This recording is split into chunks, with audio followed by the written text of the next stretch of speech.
once the relationship started, I allowed them to stay on the porch as a place to get out of the weather, and then one thing led to another, and we had quite a situation where too many people were coming to the church porch, and that's when I started working with Eugene Police Department and Officer Rager and Officer Hunt, and we developed a program, a pilot program, to see them have the privilege and ability to stay on the church porch in exchange for doing community service in the neighborhood, and it worked like gangbusters. There was about 12 of us piled up on the porch.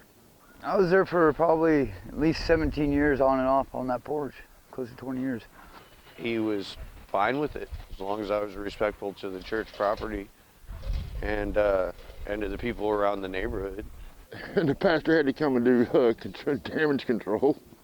He was accepting us, but yet that wasn't enough. He adopted us, you know, and he's one of the coolest guys I've ever met. Well, he just said, hey, you gotta go, you can stay, you gotta go, and then he got us all put on a writ. Who could stay, who could go. And basically we came together as a group. We told Gabe that we would help do repairs, keep the gardens at the church, and just try to keep the space looking as well and normal as possible. And therefore he was nice enough to agree to let us stay there. Unfortunately, the church had to go up for sale, and so a big part of this project was, here we have this group that is amazing. They're willing to work, they're willing to do stuff. As of this last week, 2 of the individuals, we found them housing in an apartment complex. The other ones are now going to be living in microsites, so everyone in the group has a home. And Square One has purchased this property and are using these pallet shelters from Lane County. And they have a system of outreach where they find unhoused individuals in the community that need shelter. They put them through a process of signing up, and then they get access to the shelter.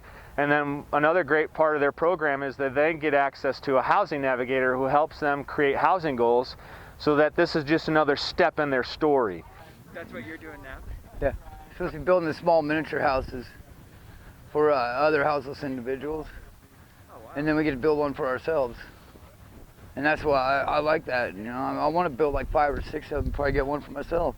I'm looking into applying for Social Security if need be, general assistance, and I've applied for 3 different housing agencies.